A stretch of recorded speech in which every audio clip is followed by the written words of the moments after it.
নকশি কাঁথার রাজার কন্যা, কোথায় তোমার বাড়ি?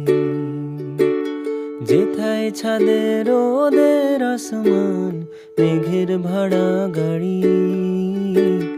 পালিয়ে যাওয়ার রাস্তা ধরে যাই রূপকথাদের কাছে। তোমার কাছে দুঃখ ভোলাবার রূপোর কাঠি আছে। পেঁজা তুলোর নাক ছাবি আর জুই ঝরানো কেশে। বলো কন্যা যাবে নিয়ে তোমার মুলুক দেশে। চার দেয়ালে এই খেলা ঘর খেলবো না আর একা। দত্তি দানো পেরিয়ে গেলে ঠিক পাবো তোমার দেখা।